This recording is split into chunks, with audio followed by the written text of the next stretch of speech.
too many shrooms and red wine. Let's go! Okay, what is she gonna say? I don't know. We'll find out together. Ian was asking about the gay friend because he's recently single. You know, that's, he's a lonely little guy. So, I don't know if you can tell by looking at me, but I'm a lot older than these other fucking fucks. And, it's weird because, I remember things that are part of the, entrenched in the culture right now. Like I can remember when Chicken McNuggets were a new thing. New at McDonald's, Chicken McNuggets. And I was really excited because the previous new thing had been the Happy Meal, which when you're 10 fucking delivered, man. It was a meal and it made you happy. You got a toy, it was great. I ran down with my $1 in my sweaty little pocket and got my Chicken McNuggets and they're fucking nasty. They're fucking nasty and my attitude has not changed. Attitude has not changed at all. So with me being old, let's bear that in mind. Bear in mind, I'm old. Okay, so I was just old enough to go to bars and I was in northern Idaho on Veterans Day. And I was raised in a military family, so I was like, veterans, raise your hands. I will buy you all a beer. And there was a cluster of Vietnam vets, and there was a cluster of Korean War vets, and there was a cluster of World War II vets, and there was this one guy off in the corner by himself who raised his hands. Everybody got a beer. I went to the guy by himself. I talked to him for a minute. He drank his beer quickly and left. I went to talk to everybody else. Went to the World War II vets because they were a similar age. I was like, why isn't he with you guys? And they were like, did you ask what fucking side he fought for?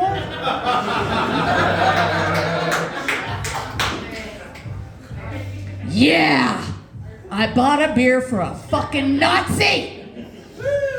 My daddy would be so fucking proud. So with that in mind, we are in Idaho. Let's all play a game together. Everybody raise their hand. I'm gonna ask some questions. If it doesn't apply to you, drop your hand. Who has ever been deported from a foreign country? Okay, I still see a few hands up. Who has been deported from Mexico? As a child.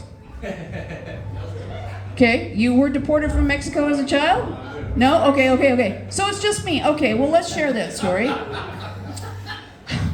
Okay. I have an alcoholic, insane father, and I don't mean insane like fun, like fucking should be in a loony bin insane.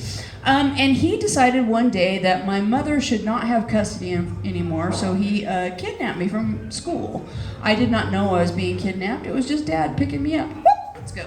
And we drove to Mexico. And he proceeded to go on a motherfucking bender because he knew he was in deep shit. I was sleeping behind the bench seat of the truck because that's what you do at 3 a.m. in Mexico when you're 9. And there was a big bang and there was glass flying and I didn't know what was going on. He'd hit a guy in a crosswalk drunk. I don't know what's going on. I see lights flashing. I hear lots of people speaking Spanish. I hear my father going, "Fuck you, don't put me in cuffs, fuck you!" And then I hear a tow truck backing up, and I was like, I should pop out, because I don't want to end up in a tow yard by myself. I pop up, book. This sweet Mexican female police officer grabs me, we go to the police station, and she gives me hot cocoa and a powdered donut. It was the first time I ever had a powdered donut. I still love them. Oh, they're fucking fantastic.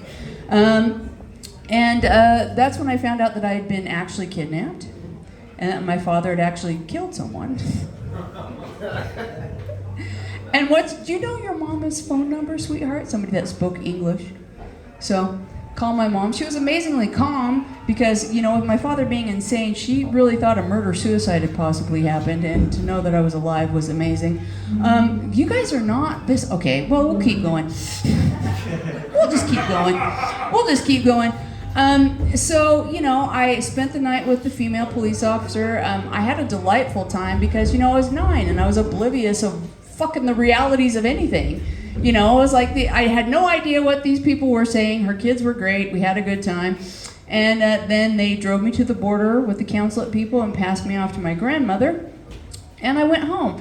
And it was decades later before I asked my mother, I was like, what exactly happened? Because my father didn't spend any time in prison. And she was like, You can't tell that story to anyone or else you will lose your inheritance. So I just lost $2 million talking about this on stage tonight.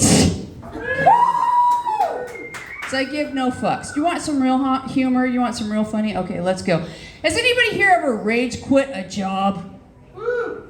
Woo-hoo! Just one? Just one? You fucking pussies. I rage quit my last job so fucking hard. We're talking like lost my goddamn mind. Fuck you! Like fucking flipped over my desk, ripped the phone out of the wall, kicked the door down. I'm never coming back again! Woo-hoo! Then I remembered I work from home. Yeah, that's a problem, especially when you have a teenage daughter, because now I have no health insurance and she needs therapy. Oh, Jesus Christ. But you might be worried. How's mommy making her money? Well, I do this, and in case you didn't know, that doesn't make a lot of money, but I do have a lucrative job online. Oh, yes.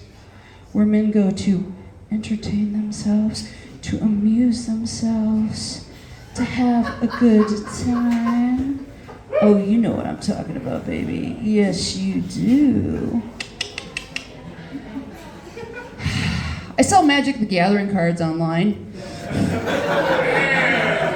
Cardshark.com, servicing the needs of nerds since 2009.